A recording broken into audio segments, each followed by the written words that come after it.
Well, thank you, Leader. I went into this hearing with deep concerns about Mr. Hegseth's qualifications to be Secretary of Defense, and I have concluded that he lacks the character, the competence, and the commitment to do this job. He's probably the least qualified individual ever suggested to be the Secretary of Defense in my tenure and perhaps in the history of the country. But there's something I think more fundamental that is taking place. Hegseth will be the point person on the politicization of the United States military. We have never had a politicized military. Over the course of my life, I learned at West Point that our duty is to the Constitution, and it's not to be a partisan. What Mr.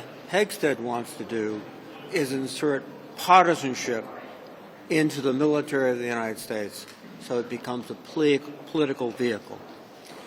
One of the first things they want to do is have their warrior board. I suspect President Trump will announce that on January 20th. And what that warrior board will do is identify everyone they consider to be at the general officer level not compliant with Trump, i.e. not a sycophant. And they will eliminate them. And that will send huge impulses throughout the entire military about what does it mean to be a soldier, sailor, Marine, airman, guardian today.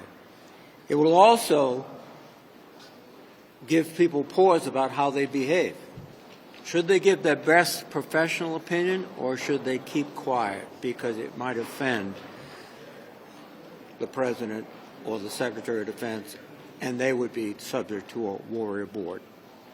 They have already sent out anonymous emails to active duty officers saying, we're going to get you.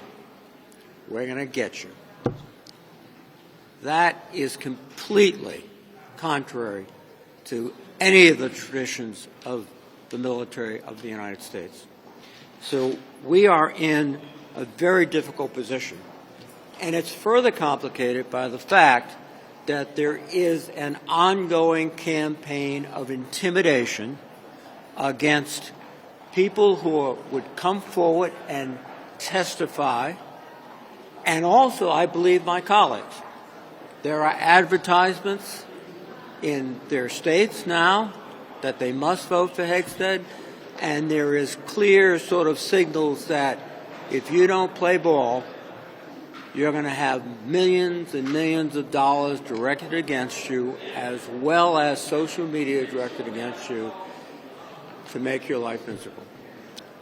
And ultimately, this will come down to whether the Senate of the United States can perform its constitutional duty to advise and consent to the President of the United States, not to simply fall in line and do something expedient. So the Senate's reputation is at stake. The military of the United States is at stake. We are in for a very difficult moment.